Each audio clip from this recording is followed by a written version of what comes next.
talking to Jim, who's calling in from Canada. Jim, what's going on? Hey, how you doing, everybody? It's nice over here in Canada. Good. I'm glad. Wonderful. What's going on, Jim?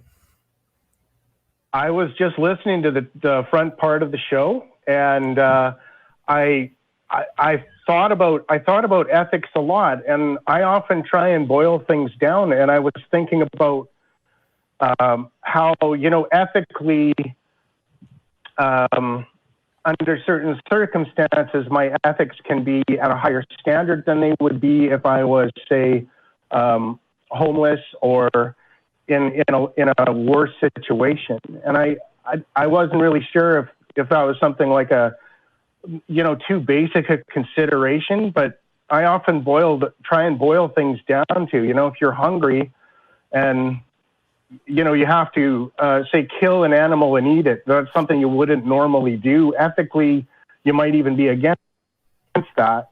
Mm-hmm. But if you're hungry, that's in your ethic of eating. Sure. Yeah. On a more basic level.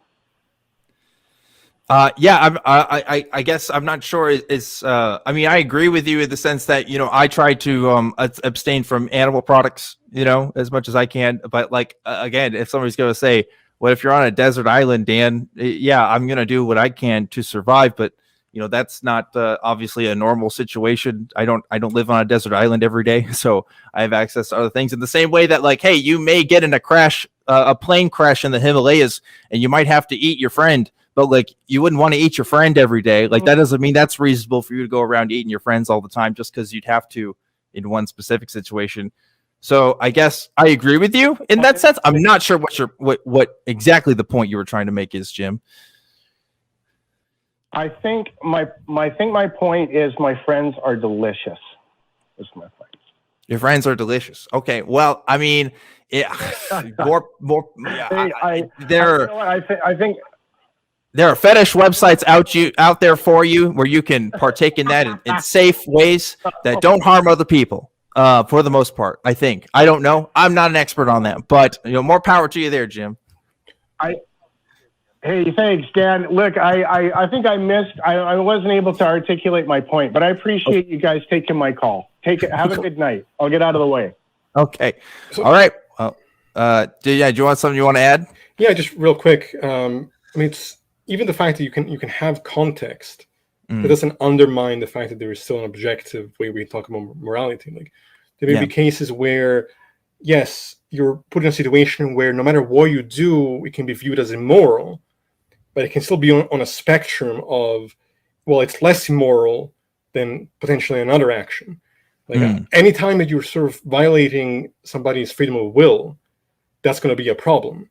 You may be put in a situation where you have to do that. For your own survival, but so again, it's on a spectrum there. I don't think that is necessarily a problem for what it is that I'm trying to put forward.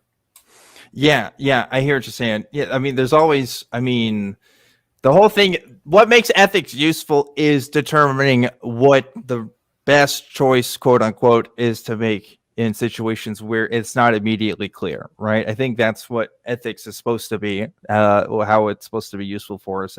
And it's those kind of case issues where I think, I don't know, I almost feel like we're always going to have different perspectives on. And that's, not to go back to this discussion that we have, but that to me is always going to make me think that, morality does have this inherent subjective quality to it. If there's going to be things where the best experts in this field of ethics can't still determine what's going to be best. But keep in mind that just because we can't have answers right away doesn't mean that there aren't ones. We don't know how many bees there are in the world right now, but that question still has an answer.